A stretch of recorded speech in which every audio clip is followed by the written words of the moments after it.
Dar es Salaam, something interesting is happening here. A new breed of innovators. You know, if you're curious, you're curious.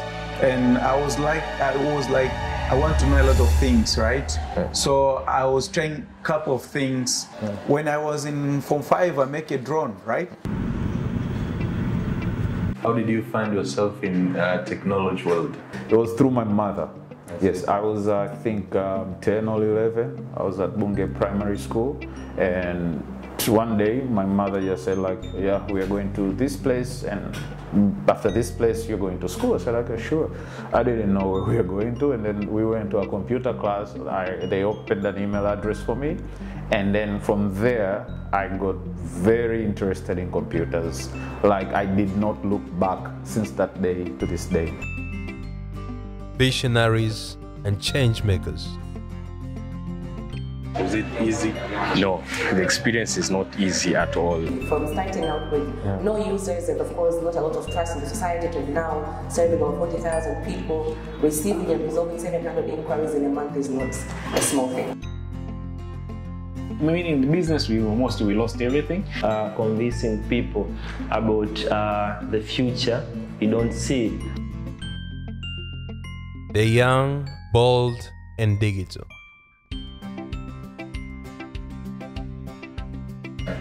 Tunzaa is a fintech product, and the vision that we had when we were working on Tunzaa was to build a product that would improve financial habits of everyday Africans. And when I say everyday Africans, I mean people who are working in day-to-day activities. Let's say they are earning through day jobs, but also like we're targeting middle income earners. And our goal is to allow people to buy goods and services by making small prepayments in advance. Therefore, we're more of like buy now, get later, in a sense that people are coming on Tunzaa, they pick a product, they start to make small purchases, and as soon as they finish paying for this product, then we deliver the item. The launching of Tunzaa, when was that? 16th of June, 2021. Yeah. And how was the reception when you launched? Nobody cared. When I wrote the first tweet, no one cared. So I was like, hey guys, we're working on these things. And at some point when we launched, it was like, I think after 3 days, that's when the first person paid. And that is when it like hit me that, oh, this might actually work, so pay attention to it. And then started to focus on Tunzaa, to continue to like work on Tunzaa, to say, okay, why did this person buy? We called him, his name is Innocent, still is a friend of mine to this day. I called him, I was like, yeah, how did you, why did you buy on Tunzaa? Was it making a sense? Like, this is a new platform. It's like, no, I just saw you guys on Twitter and I was curious. And I said, let me just test out your platform. And they explained we had a bug. We fixed it. He was very happy. Finished these payments. Then we delivered this product.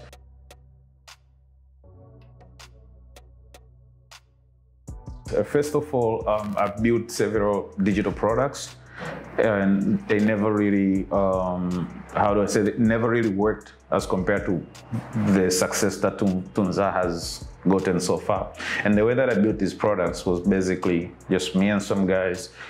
We were working, and then we just built this product, and then we tell people, hey, we have 1, 2, 3. But the problem with this is that you don't really understand what people actually want. So I said, this time I'm going to start with my customer base. I'm going to talk to people first. And then from talking to these people, I say, let's see the outcome. What ideas are we going to gather?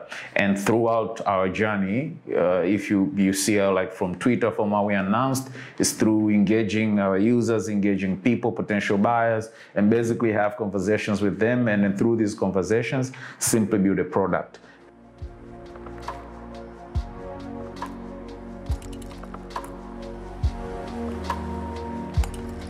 Through failing multiple businesses. And this is my truth. I started, I think my very first business was the software development company. We started this with a friend of mine. We were still at the University of Dodoma.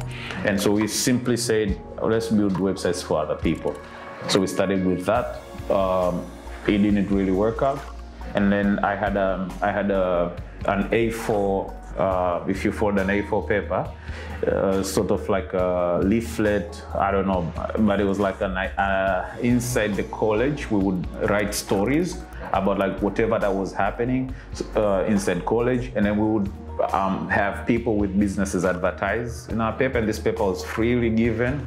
And now throughout college and all these other ventures, like failing, finally understanding why I failed before and fixing these issues, and also taking classes online, like basically studying some of the best business people to ever exist, and like basically try to understand like, okay, what did they do differently? All of that put together is what sort of like allowed me and Tunzaa to grow as a business. Our goal was to have 500 users after 6 months. We had 8,000 registered accounts. We are still growing. We need to grow more than this. So right now our focus is in increasing number of buyers. We have, of course, we have 8,000 users, but our interesting number that we are really concerned with is like how many people are buying on Tunzaa. So we're working on that particular number. But but also we are thinking about like ways we can increase the sizes of transactions.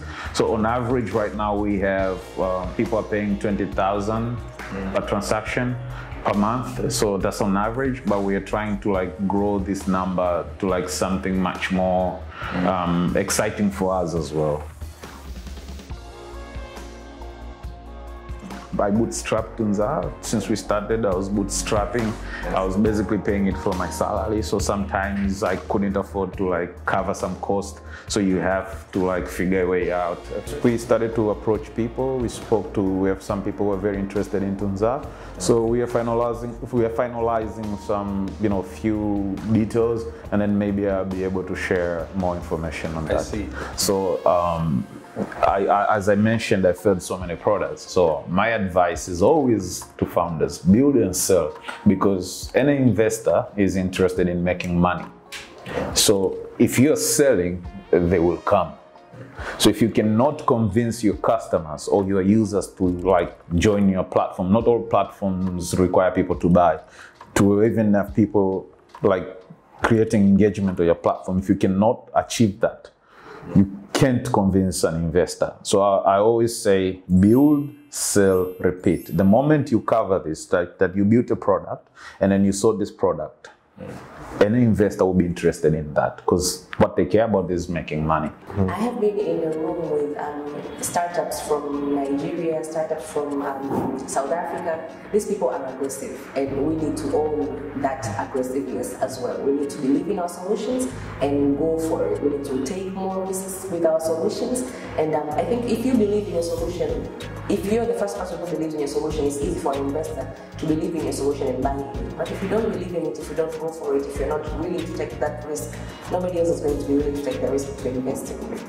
So I think we should be more aggressive. So I just want to ask you about the future. Are you hopeful? I am. Yeah. I am, and this is because my team is.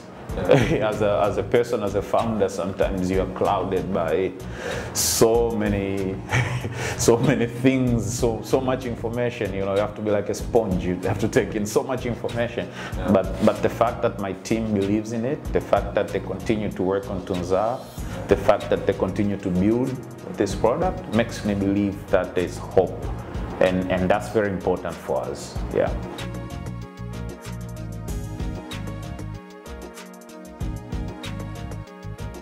Smartclass is a digital platform which solves two problems in our community.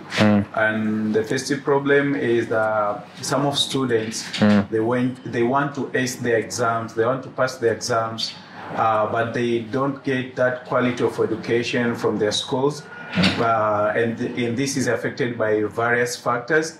So what we do as Smartclass is offering them extra classes when they're back at home from school or when they are in holidays by providing the second teacher.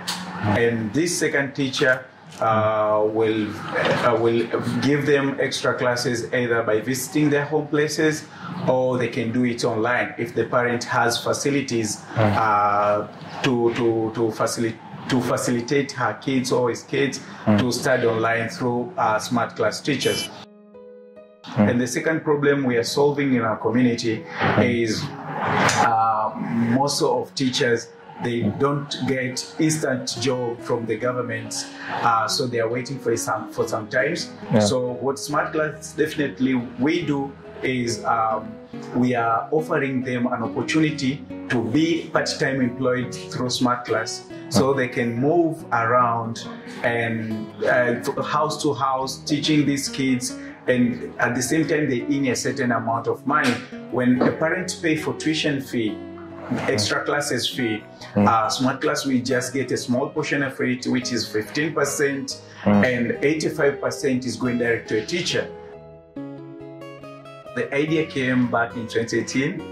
Actually, the origin idea came from Salvatore Roman Case, who is my co-founder. And at that moment, Salvatore, he was assistant lecturer at the Department of Mathematics for Bachelor of Science in Actuarial Sciences. He's also a famous tutor in Tanzania, doing, we are saying, famous tuition teacher in Tanzania. So he proposed this to a lot of friends. We are almost like 10. And I'm was his students at University of Dar. He was my teacher. Me and the other 3 friends of him, we accepted to go with him through this journey. And at some point, one friend dropped, so we remained 3. And we started officially in 19th of January. And up to today, we are here. We have more than 5,000 teachers subscribing our platform. And also we have more than 8,000 students who subscribe in our platform, looking for teachers, looking for quizzes, looking for online classes, group classes.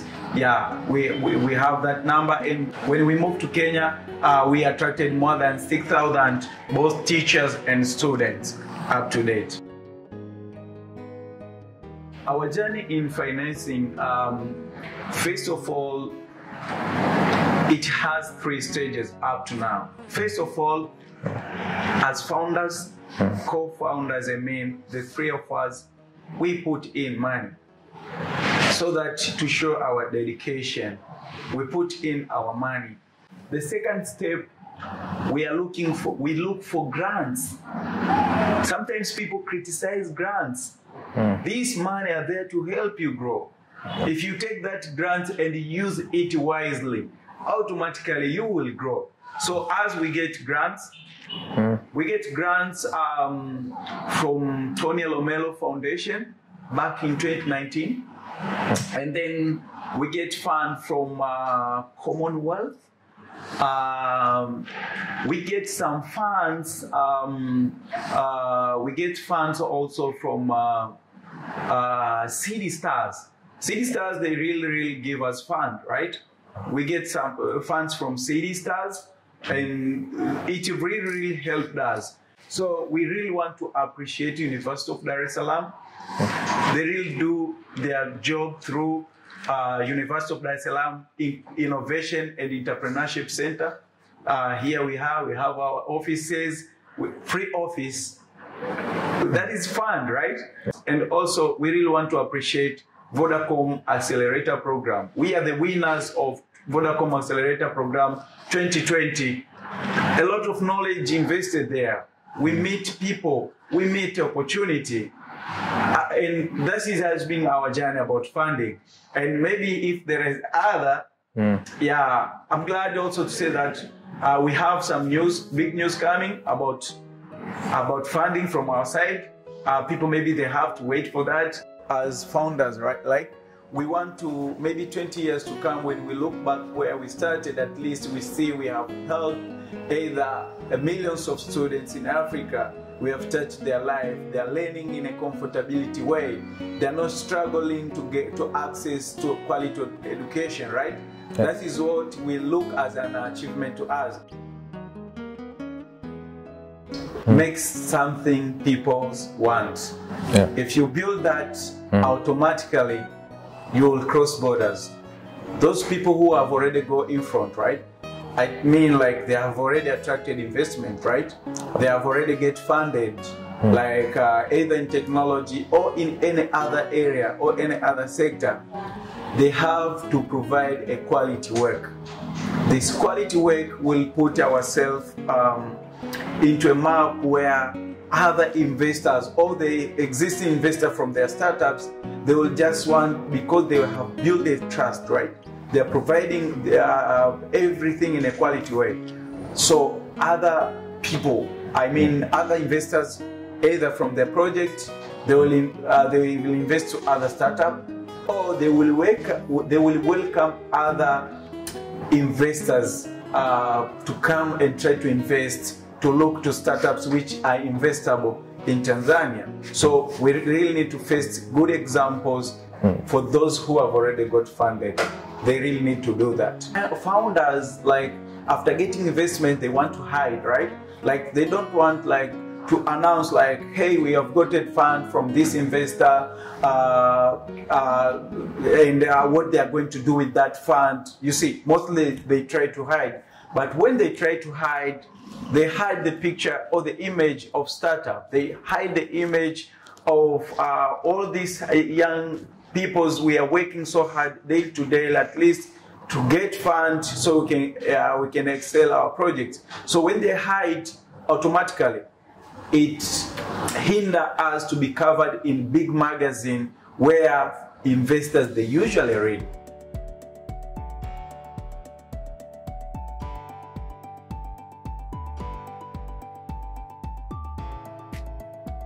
So briefly, Sheria Kiganjani is a Swahili word that translates to law on your palm. It's a platform that provides easily accessible and affordable legal services through mobile phones. The platform is in Swahili language, and it's available as a website, a mobile application, but also available for feature phone users. Personally, after I graduated my LLB, I had an opportunity to intern with an organization that was providing legal aid services in the Lake Zone area. So that organization typically helped people around that area, but also, especially the rural area, to access legal services. I came to realize that if it wasn't for that one organization, a lot of villages, a lot of people around that area would not be able to access legal services. If that organization was not around the lake, so many people around that place were not able to realize their rights. So it got me thinking, how could we help these people? How could we reach these people? Fast forward, I went to law school and I met a group of like-minded lawyers. We later teamed up with an IT team, and together we came up with an idea that would help make it easy for people to access justice.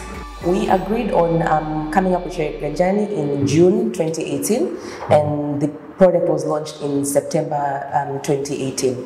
Can I just say that we did not, so the product changed as we continued to grow. So what we launched in September 2018 is a tad different from how the platform is operating right now. We started out with one service, but of course from the inquiries that we were receiving from our users, we started to modify the application and add in even more services that now make up the whole platform, just in case you don't have those partners anymore. So we had to come up with a way to make sure that our platform is sustainable. We introduced a subscription model in June 2020, where users can now subscribe for either daily use of our platform, weekly use of our platform, or monthly use of our platform.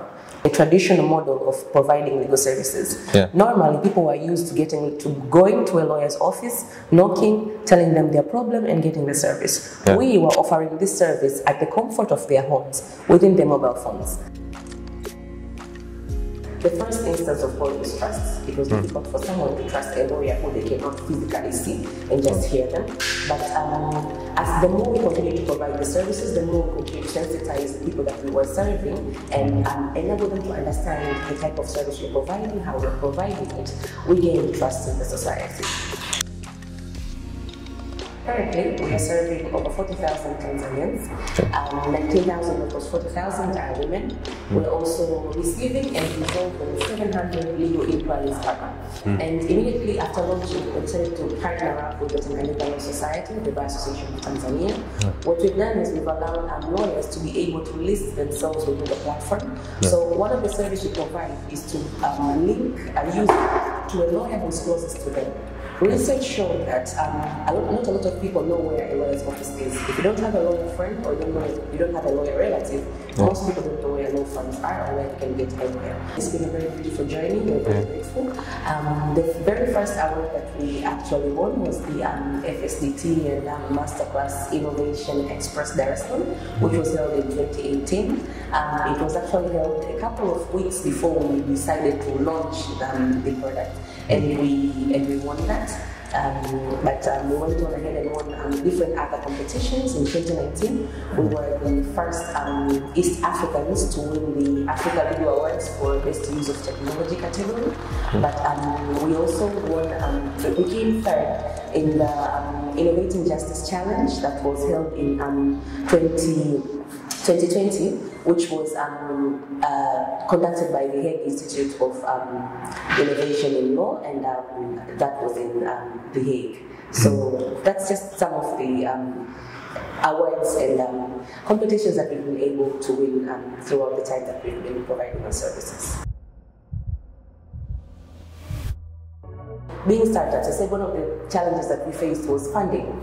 So imagine you're starting out, you're just trying out your product, you haven't yet launched it into the market. But before trying out your product, you have to register yourself, you have to get a trade certificate, you have to get a nutrition certificate, you have to get a business license, you have to start paying taxes. Before even launching this product into the market, when you're just starting out registration.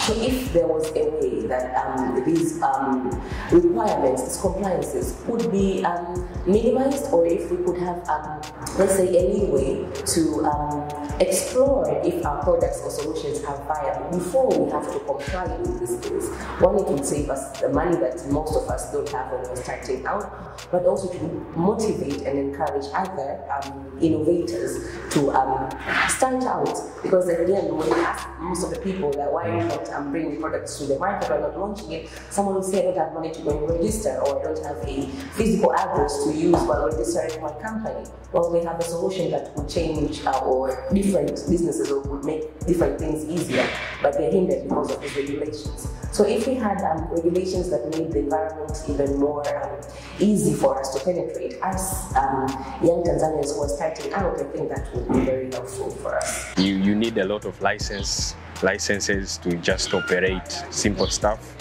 and also regulations. There are so many regulations in the market, so that was one of the biggest challenges. As a founder, I found that startup is hanging, is nowhere to be found.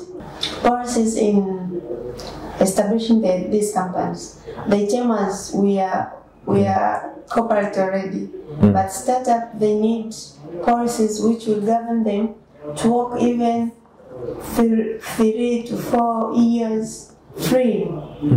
Yes, because these are innovation which are done with very young Tanzanians, fresh from school, fresh graduates. They don't have any capital. And you go to maybe TCRI, if this is tech companies, you go to TCRI, they will charge you as if you are a corporate, big corporate. You go like this health, you go to Ministry of Health, they don't even know where to categorize you. And where do you see Sheria Kiganjani in the next 10 years? Wow. I see us achieving our our biggest vision, which is having at least 500,000 Tanzanians using our platform come 2025. So that's not even 10 years from now, we're speaking 3 years from now. Are you hopeful for the future? Yes, I'm very hopeful for the future. It looks promising, and even though we are not, the startups in Tanzania are not as loud as other startups, there's a lot of development compared to when we started out. So the future is really, really promising. You know what's happening when Joe McKinney and DJ G Army come together. Nilipe is it's a payment platform. That is what we are trying to achieve. We are trying to make payments an experience. It has to be an experience, not just paying. You are not supposed to just pay. You're supposed to have an experience while paying. So that is definitely in a single sentence. Nilipe was launched, I think, it was 2018, but officially it was. It was started being used by 2019, I think. So officially the app was fully uploaded on App Store and Play Store by 2019. And we started with events ticketing. That is the first vertical that we are trying to bring the payments experience with. We are two. I have another fellow, my friend. So the Nilipe has been founded by 2 people. Yeah. Basically, I am a financial developer. I'm a system engineer in the financial space. So yeah, that was definitely one of the reasons. And with my partner, we one day we were having a vacation. So we sat down and said we have to do something together. So this was one of our biggest idea that was itching somewhere in our minds. So we decided to bring it out.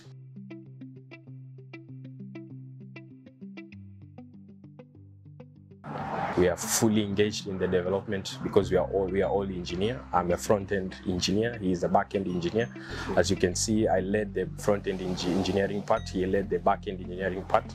So we are fully involved in the development. Basically, those are our ideas. You see them on their platform. So the team is not that big. The vision about Nilipe is very big. I think I can't explain it all of it in this interview, but hopefully as we keep on unfolding some of the features, people will get to know what we're actually envisioning about this app. Yeah. Tickets was I think was a forgotten space with all the major players in the market. So we thought we could start with that. And yeah, we started with that, and it was the right decision. I think what we are actually trying hard to do is to build strong relationships with the vendors, and also show them the value that we are trying to add to their business. So we are actually trying to solve a problem here on the ticketing platform, ticketing space. So as we speak, most of the vendors have understood, and they are seeing the value that we are bringing on the table. Yeah, and that is why you are seeing that we have started to gain traction on the market. We are bootstrapping, and during this bootstrapping phase, we are learning so much. We just don't want to put so much pressure on the ideas and so much pressure on the growth stage. I would like to believe this is like the gestation period for us, and we have to go through it so that we can build the muscle to the time when the venture capitalists will want to put money on the platform. We are interested with the right funding.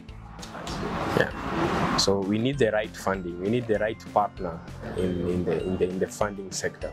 So if we get the right person or the right investor, I think we'll be able to start that partnership. Yeah. Can you break it down just a bit? The right partner is the partner that will understand our vision and dissolve inside the vision and see the future of what we are trying to build. I think that's the right partner. Taking on that about investment, Just looking at our environment in Tanzania, do you see there's that appetite of investing in technology, say digital technological innovation? Not really, not really. Why is that? Truthfully, it's because people don't really believe in these things. Maybe they are too difficult for the market, or people have just they are just used to the normal type of investments. But for the digital ones, not really. I think they might be too new for this kind of markets. Probably that is why most of the people are not open to investing in technology. I think you need to have like a third eye, or a third I don't know. You need to have a third eye to be able to trust investing in the digital space. Yeah, I see. You can see the succeeded startup. They succeed from investors from abroad, not local. So I think the other challenge is the investors here, they don't trust the local products.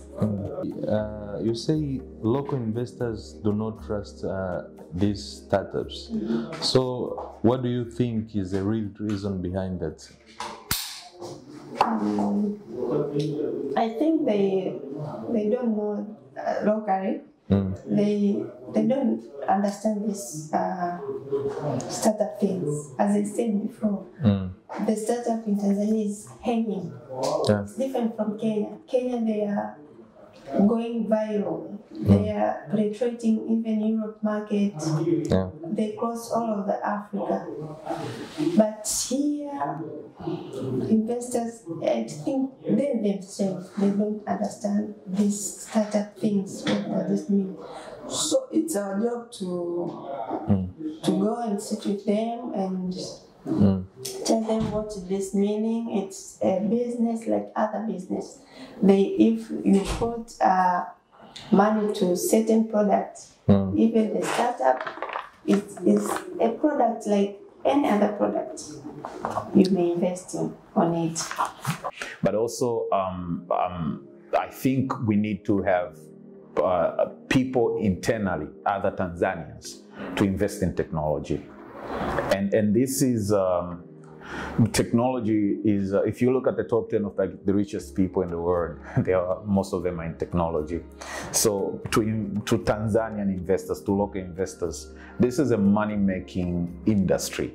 It's just that we need that other part. We have so many incredible young people who are building amazing products, but building products alone is not enough. You need people to support you. You need people to help you grow this product. So this, if they are listening to it, if they're watching this show, I would encourage them to also invest in technology in Tanzania, to local investors. Yeah, I see.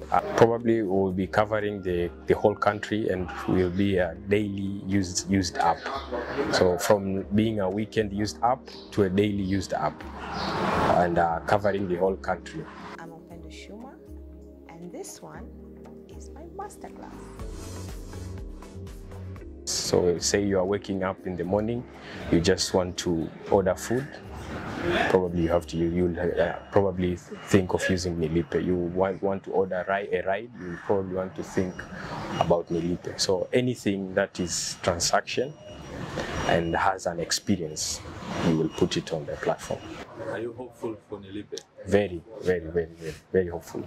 And probably this year you will see we are changing a lot. I see. A lot is coming out this year. Do you think there's hope for the future of digital innovation in Tanzania? Definitely, definitely, definitely. Why 110%? Why? We are one of the fastest growing digital market in Africa. So even the cost for the internet is also not so high compared to other countries. That is why you find that, I think I can say, Diamond Platinums has the most views in Africa in terms of YouTube views. Why? I think the biggest reason might be the cost for internet in TZ. So we also have one of the fastest growing youth population. So the opportunities here are immense. We have so many opportunities for the digital growth. Thank you. So Worknasi is a company, and right now it started as a product. Yeah. So we started building a product to help people who are looking for co-working spaces and spaces to work from. Because just basing on my experience, starting a business, I just started business when I graduated from university, and like many founders, you can't afford to have like an office space. You don't have that resources to get you maybe rent a place, furnish it. So the concept of that, to build a platform where the founders and people who are starting business can actually be able to rent maybe just a desk or just a place where they can sit and work. So the concept started by wanting actually people who have extra spaces in their office to be able to list them, and people who are looking the spaces to work from to rent them. And then later on it transformed into the co-working space concept, because when we were studying it, the concept was a bit new in Tanzania, so there were no co-working spaces. But again, out there, the world were actually embracing the co-working space concept. Few countries like Kenya, South Africa, Nigeria, the co-working space industry was big. And we also thought maybe in Tanzania, the industry will be bigger. So the concept shifted from just helping people who have extra spaces in their office. We also list the event spaces and meeting rooms. So let's say you want to do your event, you're looking for a venue, you can actually go and book through Worknasi, and also just a meeting room. So let's say in your office you have a meeting room, you don't use it more often, so you can list it. And people who are looking for a place to just do meeting for 2 hours or 3 hours can come to Worknasi and rent your meeting room. The idea started back in 2017. Now that's where the time I was actually thinking of doing something in technology. What can I do? And I thought about when I was starting my business, as I told you. I didn't afford the office, so I started Speed Express as a logistics company at my friend's office, where he gave me a desk. So I was like, yeah, wait a minute, there's so many people like me who are looking for a place to start. So maybe we can use technology to help and solve this problem. So whatever we touch, whatever you look at on our products, so from Worknasi, and even right now with for the products we build for our clients, we mostly aim for highest standard. So when we launched Worknasi, the product, some of people were actually just got attracted by how the product is, how nice it is, how well it's designed, and when I'm talking about design, both UI, user interface, the look of it, and the experience and everything. So we're actually trying our best to build something with a quality. So that we can actually, they say if something has a quality, it helps to market itself. When you're building a product like Worknasi, you need a lot of funding. So those money, those funds we had wasn't enough. So we're always struggling to survive. First of all, you need to survive. But then building a product comes with a lot of things. You need to pay people, you need to market it, you need to do a lot of things, you need to do a lot of operations like any other business, and we didn't have much resources to do that. So it was just a struggle of surviving.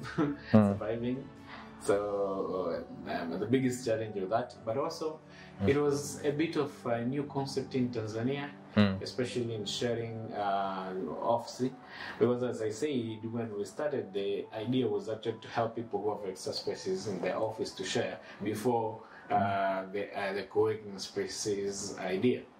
So it was a bit hard to get people to agree to list their spaces in the platform.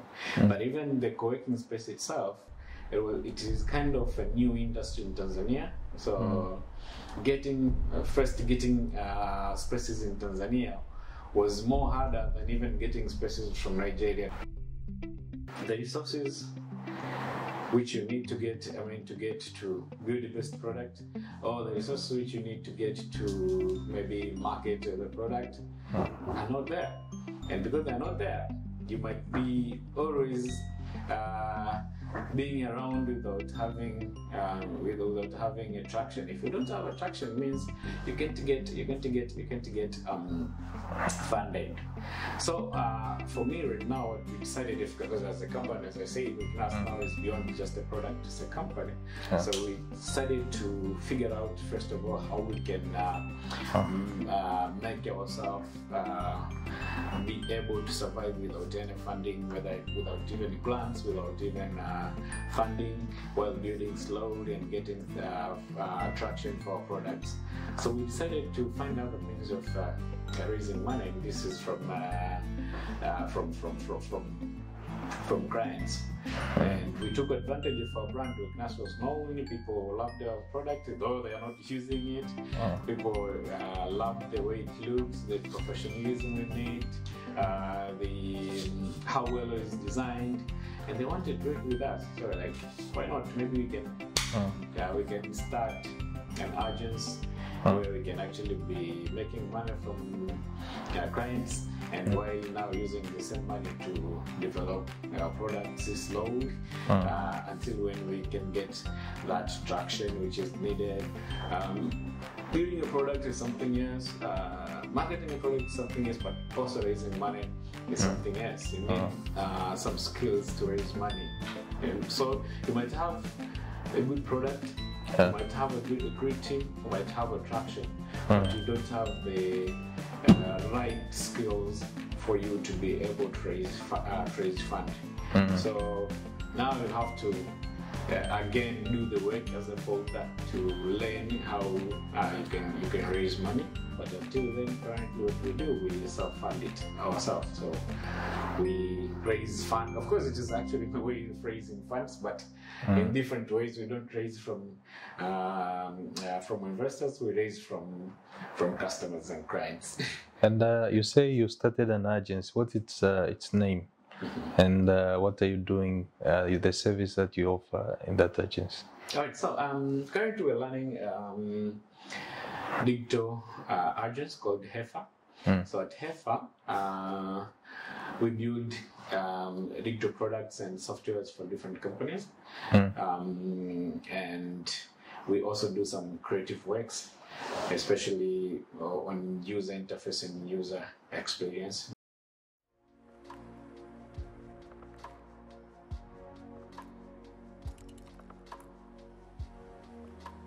And now I'm the founder of MyHi, a platform that aims to reimagine health insurance in Tanzania and Africa. Our purpose is make sure that everyone, despite of his financial abilities, to be able to access health insurance easy, but also at affordable cost, and quality of care for the people who are currently saved by the existing insurance plans, to be able also to access quality health care in Tanzania and Africa.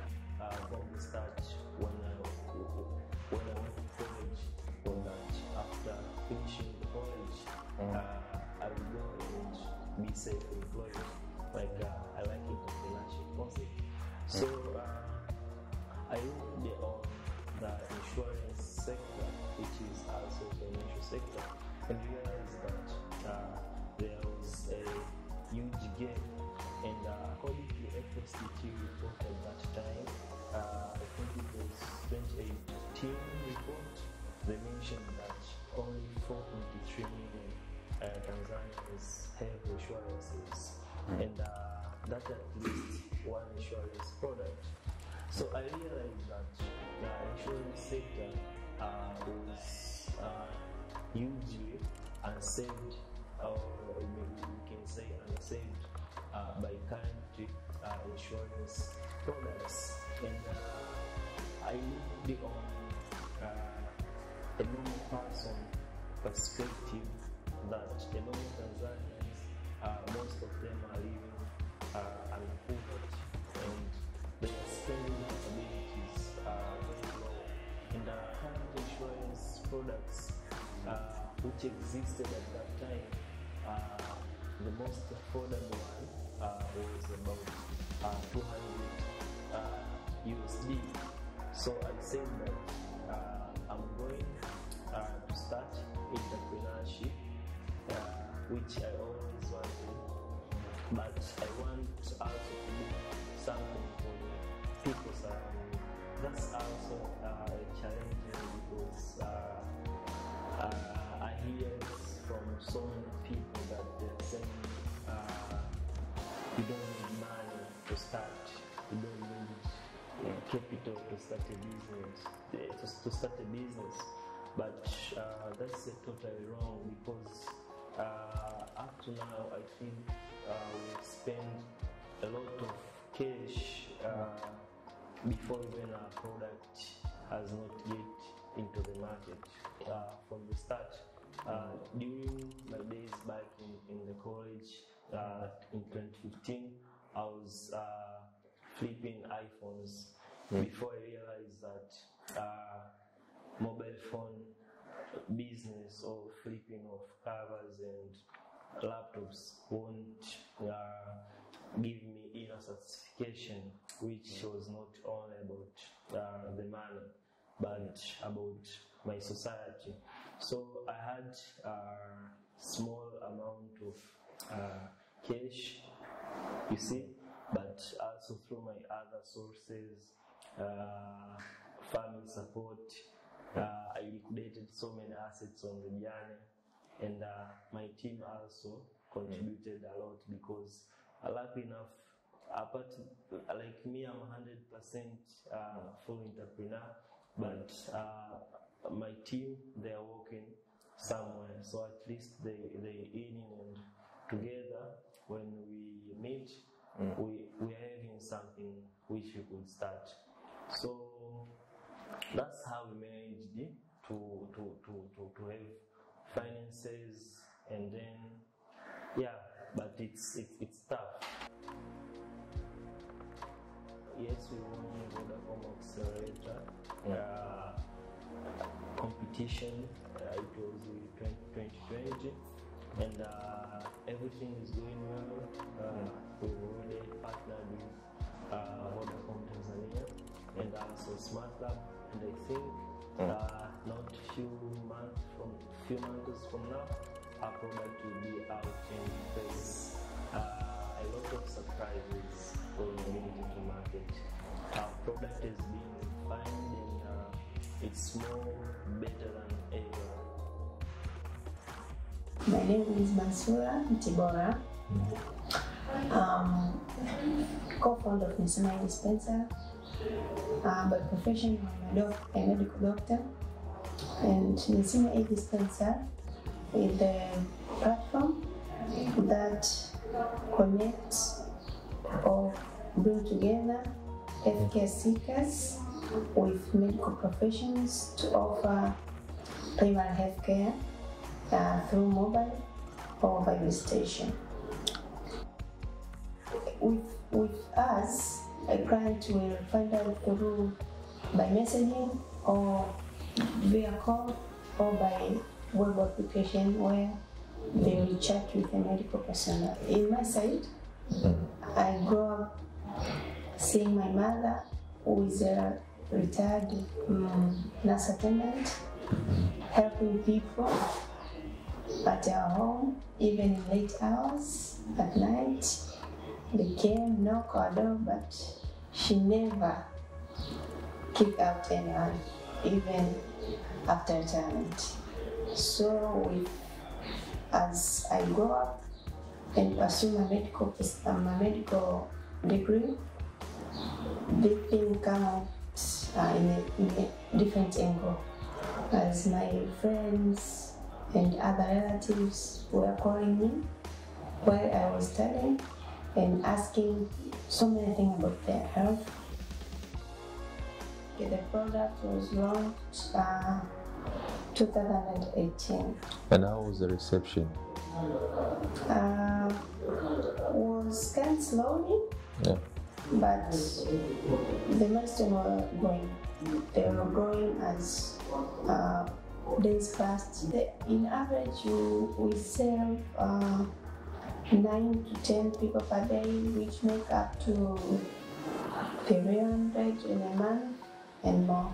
Okay, see, from 2018 to now. Yeah. Okay, see.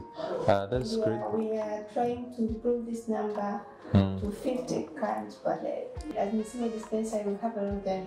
We started with a Telegram bot. Yeah, he was the one who created it. So we were attending clients through the bot, Telegram bot. But in the middle, we were among selected startup to enter Vodacom Accelerator, which was under Smartclass and Vodacom. So through the sessions with mentors, we went to the market and we found that we were losing customers because most of people don't use Telegram and they don't know it. So we combined Telegram with WhatsApp. Also, we also accepted to receive calls and normal text. After the accelerator, we were among the winners. So Vodacom and Smartclass, we had some things which they were supposed to help us and support us. So among of the thing was development of the system. So as for now I'm speaking, the system is nearly done.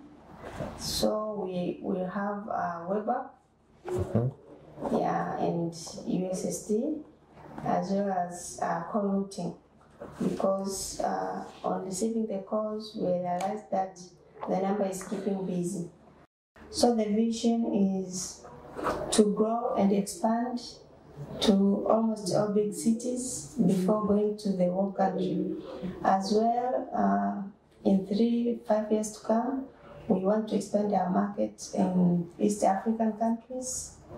I can see the future is bright. I see. As I said, this ecosystem has key players. First, I said is the government, but also there's hubs. Another key player is corporates, and basket funds, but as startup. So we find that even if the government will intervene, let's say this package will go to the startup. Let's say here I said there's like 3 key players. We find that the startup, they are not reached. They are at the bottom there. They are not reached at all. And if they are reached, it's not helping them. Like you say, this package will go to like mentorship. They will go to the forum. There's a lot of forum nowadays, which is not helping any startup. Startup need capital. They need real money. The forums are too many nowadays. We know everyone, even they have their own problems. So helping you as a startup, they need to tackle the problem first before you. And actually, a capital, as I said, the developing of the system is not a job. Yes, and the team, you need a lot of people to work with you because we know you can't work with empty stomach, so your team will want you to pay them. So for this, you need to convince them, you work with no salaries, and the work should be, the product should go on the market. but I think there's some corporates who now understand the business.